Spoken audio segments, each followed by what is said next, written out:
Well, again, I'm Mark. I'm the amateur cowboy on my horse Bull, talking to you again from the round corral here. And I want to up the game just a little bit here in my work with Bull. And today what I want to work on are trot to canter transitions and canter to trot. And I want to be able to do those with the reins in my hand. I want to be able to do those without the reins in my hand. I want to get a nice relaxed canter out of my horse with rhythm and impulsion. And I want to be able to go back and forth between those two gaits quite easily and always be on the correct diagonal and on the correct lead at the canter. So I'm going to go ahead and get my trot going. And it's interesting, this horse and I, over the years, we've developed a comfort level with the right diagonal. And yet, it's the right lead at the canter that's easier. And that's kind of counterintuitive, really, to me. Because if you're on a right diagonal like I am right now, then it should be leading up to a left canter, because that right diagonal will continue to work just the same at the trot and the canter. And so I find that kind of fascinating and something to think about. So I'm on my trot and I want a left lead, so I'm just going to sit down and ask for speed, and it's a left lead. And I'm going to wait. I'm going to ride this out until I've got a little bit more of a relaxed gait from Bull here. You can see his head's kind of high and it feels a little choppy to me, but not bad.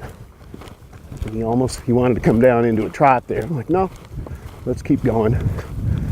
Now I want to make sure too, in my body, it's a pretty tight turn here at a canter, that I'm not leaning in. He's not a motorcycle, he's a horse.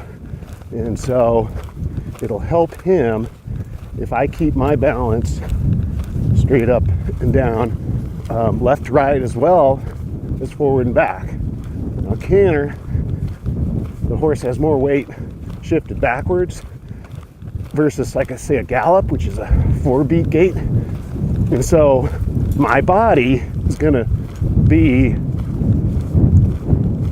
maybe just a hair back, but I don't like to say it like that, because I know when I first heard that, I started leaning. I'll exaggerate now, but I lost that. I threw him off with my balance. Now we're on a right lead. Go back to trot. I threw him off. That was my fault. I was going to exaggerate for you, but I'll do it now at the trot. But this is not the way you lean back during the canter. It's, maybe think of it as 2 degrees from vertical. That way you won't overdo it. And when you see jockeys racing horses at a full gallop, that's much more of a forward leaning gait. They're leaning forward. They're way up, leaning forward like this. When we ride our canters, we're going to be pretty much straight up and down. It's going to feel like you're leaning backwards. So now I'm going to ask for speed. And Bull does such a great job when I stay out of his way. I think we are on a right lead now. Okay, go back to trot. Get the correct canter, or correct trot diagonal. I'm going to stay out of his way, and that's a left lead. So I'm going to wait till he relaxes, and I might even ask for his head to come down a little bit like that and get his body a little bit better balance so he's not hollowing his back out. And that's something we're working on right now. getting overall better body positioning for him, from him, develop his top line. We're in the very beginning stages of getting him kind of tuned up for a 30-mile endurance race, although I'm not going to try to win, so I hate to call it a race, but now I'm going to go trot. And that was nice. I'm going to reward him by coming down to a walk. Okay. So just there, we kind of got the hard direction, if you will, out of the way. Not sure what that was. He's anticipating that I'm going to ask him again, and I'm just going to try to reassure him that he's okay walking.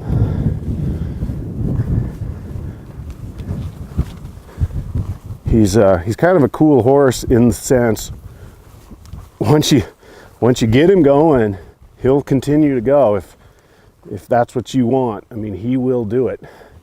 He loves to work that way, and I like that. Over long distances, it's really nice. You can just sit up here and ride, and he will just keep going. What's interesting about that is when I'm working with him on the ground, it's the opposite. He hates it. It's hard to keep him going. I can barely get a canter out of him. But when I'm on his back, if he senses we want to move out and keep going, then he'll do it. Now, usually in circles like this, it's not his favorite thing. But you get him out in a pasture or on a trail up in the mountains, and it's pretty cool.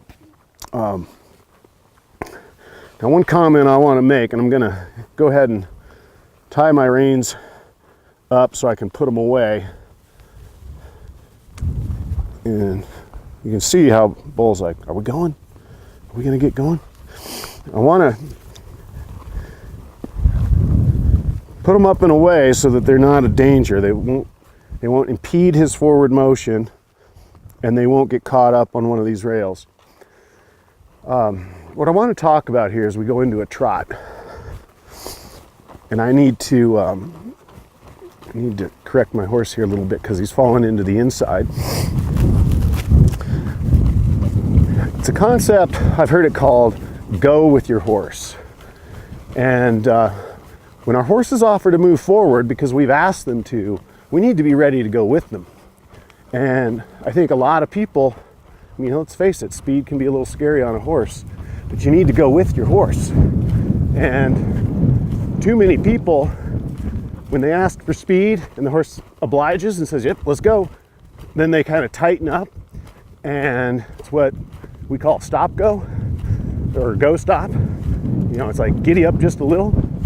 And if you've ever watched the way they teach little kids how to ski, they put the skis on them, but they don't give them poles, and they put them out on the slope. And the reason they do that is because the poles are a crutch that prevent people, young kids, from learning how to ski well with their feet and their body first. It's the same with reins. Reins are an absolute crutch. And people get tight with those reins as soon as they get scared or they get a little uncomfortable. All of a sudden that horse is going just a hair faster than I really wanted. You know, they get tight, they start pulling on the horse's mouth. Well, horses, they learn really fast, and pretty soon you'll have a horse that won't move out when you want them to. I was on a sombrero lease horse a few years ago, and I was just out in a pasture, and I'd done some walking and some trotting. I thought, well, let's try the canter. I want to see how that works. And started asking for the canter.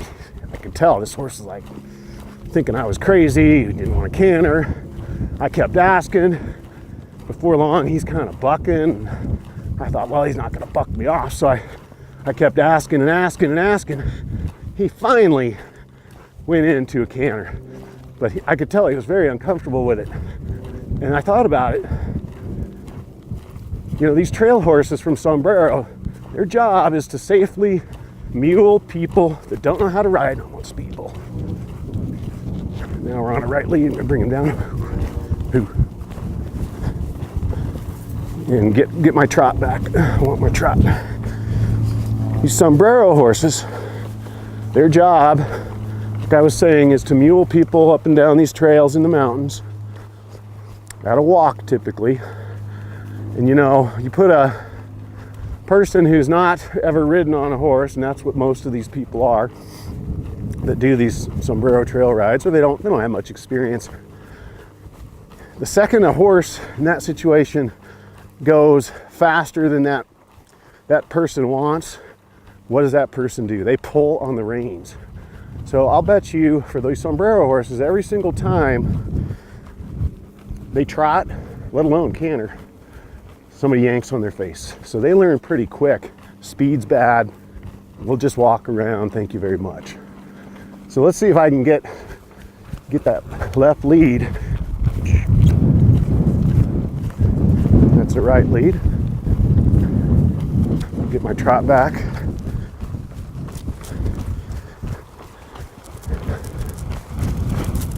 There.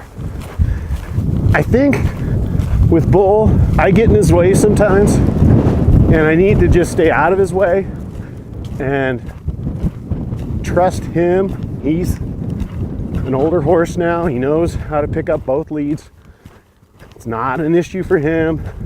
No injury issues. And let me bring him to a stop here. Ooh. So I'm going to correct that because he stopped, but then he went to the gate. So I got to put him right back where I meant him to stop, right there, and then leave him alone.